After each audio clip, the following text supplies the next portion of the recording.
Hi and welcome back to Cheeky Crypto. My name is Nick and today guys we're jumping back down into the charts for Lunar Classic. We're going to be taking a look at some recent news and events that have been going on with Lunar Classic and of course the price action inside the charts and give you an idea of where I think things are heading here with Lunar Classic. As I get into it, you know what to do. Hit the like button. If you happen to be new to the channel, make sure you subscribe, tap the bell, and you'll stay up to date with all the streams and videos that we do here at Cheeky Crypto. If you haven't yet joined us in Discord, link is in the description down below, and we offer a lot more down in Discord than we do here on YouTube, so well worth checking out. There's also a whole host of other links and promos and various different things down in the description, so check those out if they're of interest to you. Let's get right on into this video then. Lunar Classic. Lunar Classic has been pulling back recently, right? We've seen, warrants for arrest for 𝗕𝗘𝗧𝗏 and all those kind of usual kind of stuff. I feel that's been covered already, but there are a couple of interesting news pieces I thought that were probably worth just bringing up before we dive down into the price action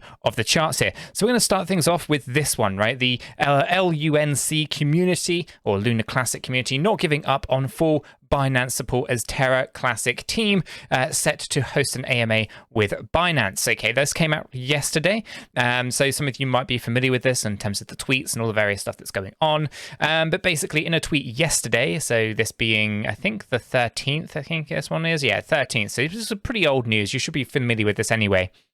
But basically, this comes from the unofficial account tracking Lunar Classic. This is Lunar Classic Burn Twitter account. It's an unofficial account, so just be aware of that. Shared a message from the Terra Rebels Discord disclosing that an Ask Me Anything AMA session on YouTube has been scheduled with the Binance team for September 22nd. Okay, that's 2 days after the planned implementation of the 1.2% tax parameter change. Okay, now I'm not going to read this entire thing through, but I'm going to link it in the description down below. There's some stuff going on, some interesting things specifically around the 1.2% tax rate proposal on the Lunar Classic trading, blah, blah, blah. Usual kind of stuff, pretty good stuff going on that could obviously help with price appreciation and all that kind of stuff, right?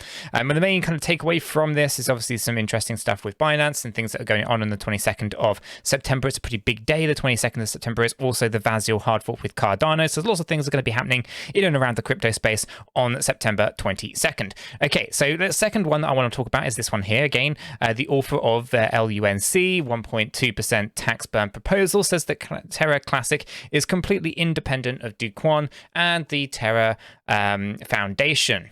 Okay, now obviously it's important to understand that yes, it is completely disjointed or disconnected from Terra Labs and essentially, even 𝗕𝗘𝗧𝗏. Now, obviously, this kind of comes on the back of the fact that there's that warrant for arrest, and everyone's kind of saying, I say everyone, but there's speculation that's saying that the price of Lunar is going down because, the warrant for arrest of 𝗕𝗘𝗧𝗏, blah, blah, blah. The price of Lunar Classic is going down because of that.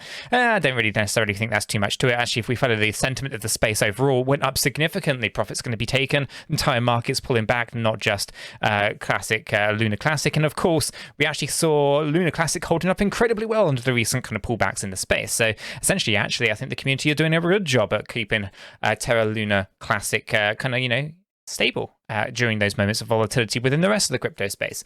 But nonetheless, we'll just talk about this. Essentially, basically, they're just talking about the blockchain itself is running completely independent of the TFL. The validators are the guardians of the blockchain, interfacing with the blockchain without using the command line required. Requires some tooling that uses TFL resources.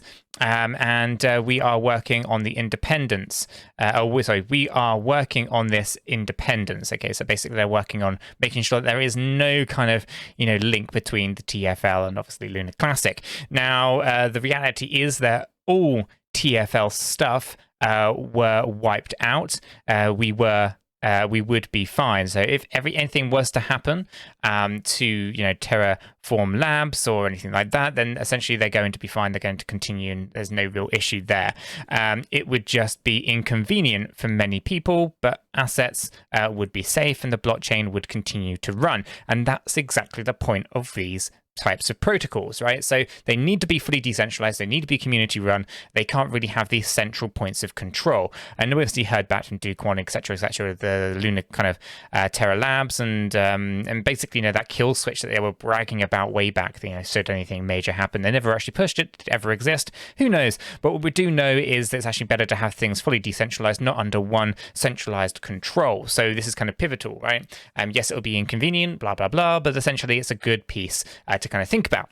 So ultimately, I'm not going to read through this, but I will link it in the description down below. They talk about various different things in here. Some of it's worth noting, some of it's probably not. And again, this came out today, but it's based on the back of tweets that are, pretty much from yesterday. So some of this stuff you'll probably already be familiar with, and you could argue it is old news at this point. But let's go ahead and jump on into the charts, right? So here we have Luna Classic paired up with Binance USD or BUSD.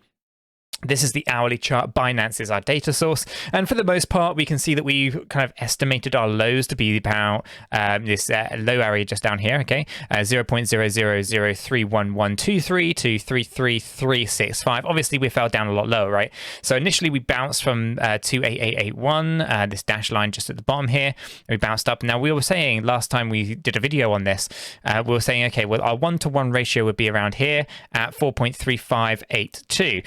But I did also say on that video that this technically is the minimum requirement has already been met, and there's a chance that we don't actually go up to that 1-to-1, and turns out that's exactly what happened there, which is rather unfortunate. But that being said, we start to pull back down. This allows us now to take stock of this entire correction, and we can start to see that maybe this C wave, put that one back, this C wave over here hasn't actually finished. Okay, so let's go ahead and just tidy this up a fraction, and then we'll go ahead and see what's going on. We're going to grab a fib, we're going to run it from the low, we're going to grab it to the high, and we're going to move this over to that bounce, that one just up there, and coming in at 39520, I believe. Let me just check. The high is 39500, so it's a tad too high. Let's see if I can just pull this down and get it on to the correct level. Right, it won't actually snap to it. I'll put it there. Okay. We can see that we bounced from this 786, but our 1-to-1 ratio would put us down here. And so therefore our new target, let's go ahead and just repurpose some of these. We'll just grab this and just pull this down. And we'll just put this down here at 78, and then I'll give you that number in a second. Okay, so that's going to be our area where we kind of estimate this to move down. Now I'm going to pull this into this range. Okay, but we'll use this as a bit of a broad spectrum, okay, because it won't be the exact kind of area that we're kind of thinking, but there you go. 0.00022378, okay, that's the 1-to-1 ratio, and to kind of cap this, or to kind of keep a closer eye on it, we'll do some confirmations with this area just here. Again, minimum expectations have already been met, but we'll go ahead and just pull this in, and we can see the 1-to-1 actually coming down slightly lower. So I'm going to just pull this, and I'm going to put this a little bit on the lower side, and then I'm just going to adjust that, and I'm going to grab this one, and I'm going to just put this down here. Then I'll explain what this is doing and the importance of what I've just done here. Okay, so I'm just going to put this here, and it is 20202, so 20202. Okay, so there's our two levels. Okay, let me explain. Let me delete this and delete this. Here we have this deeper pullback. Okay, this deeper pullback comes in from this move, like so. This takes us to that upper level just there. Now, inside this C wave here, okay, there is another sub count, which is 1 here, 2 here, and then 3 coming in here. This takes us to that lower range. Okay, this means that although we've got this kind of bigger macro piece going on somewhere in this range, this gives us an area of scope that we could potentially be thinking about being our low point of this corrective structure. So basically 0.00020202 all the way up to the higher range of 0.00022378. This area here gives us the most probable area to be thinking about in terms of retracements. Okay, we have a 3-wave structural move here, we have a 3-wave structural move here, and we obviously have the 3-wave structural move here. So this kind of gets into this nice little range where we start thinking, okay, this is a high probable area of reversal. Okay, doesn't mean we have to go down there, but it gives us the typical kind of areas that you would normally expect. Put them together and you end up with this range. This range means we could end up somewhere in there. Okay, now obviously taking a look at this, we can see, okay, well, that's a pretty significant pullback. from this kind of real big surge to the upside, okay? But it has actually held up incredibly well when you compare it to other things in the space. Now, if we were to think about this structure here, we obviously had to come up towards 0.00071958. That basically being this range, or this little dashed line just at the top here, okay? That there was going to be the 1.618, meaning that that's a wave 1, that's a wave 2, that's a wave 3. This would be potentially something different and so forth, right? But we didn't hit that. We actually went as high as 0.00059300. So this little dashed line just up here, right? Let's see this one. So the fact that we got rejected from there means that we're not going impulsive up. Instead, this is a 3-wave structural move to here, and we should be expecting some kind of larger 3-wave corrective structure as well. Okay, so we expect to bounce, but we do not expect to go up higher now than 0.00059300. Okay, until we've moved down into lower range, and then we can break up afterwards. Okay, so let me show you what that would look like on a slightly bigger time frame. Let me just go to the 4-hour, okay, and then show you. So basically what we've got is we've gone 1, we've gone 2, we've gone 3. Okay, so it's a 3-wave structure. Then on our way down, what we're looking for is, if I grab hold of that, what we're looking for is basically a wave 1 or an A wave, a B wave, and a C wave. Then we can start to say, okay, we've got ourselves a decent structure. Then we can start to say, okay, let's bring this back down, make it a little bit smaller. We say, okay, that's A, that's B, then we go up to C. Okay, so you can start to see we start to progress up, okay, and we start to think about the structures and the patterns that are emerging within the data and what it tells us. Now, obviously, this is going to be subject to massive swings in the market, because it is basically community-led, it is trending, and it has got other parameters that we are not necessarily seeing. But based on the current activity and based on the current players who are buying and selling, this is the most probable outcome that I can see here using Elliott wave theory. Okay, so as we kind of think about this, we are still looking for this pull to the downside. This here would just be our A wave low. Okay, so somewhere in that range, just, north of 0.0002, for example. Okay, that's just our A wave. We bounce up, we pull back, we're done. For them talk about the next big surge upwards, okay? And so that's kind of what we're thinking. Now, we take a look at the stochastic. Let's take a look at it from the hourly. We need to see this correction come down. So we can see that we're overbought. We're looking to come back down. On the 4-hour, we're actually not oversold just yet, so we need to come down a little bit further.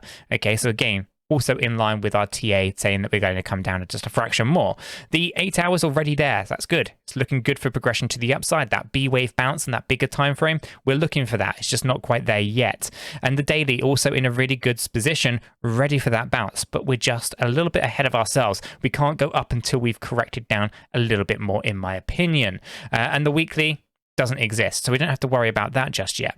So for the most part, we are looking for this move to the downside. Then we're looking for a big bish upwards, but we should not go higher than our original 5.9300 range, this dash line at the top. We shouldn't go higher than that, and then we pull back down lower than our 0.0002 range and just completing the entire structure. Then, of course, by that point, we're in a much better and much stronger position to then talk about a bigger run to the upside. Guys, I'm going to leave this video right there. If you found it useful and informative, hit the like button. I do appreciate that. If you happen to be new to the channel, why not go ahead and subscribe, tap the bell, select all notifications, and in doing so, you will be kept up to date with everything that we do here at Cheeky Crypto. Guys, with all that said, done and out of the way, have a fantastic day, and I'll catch you all in the next one.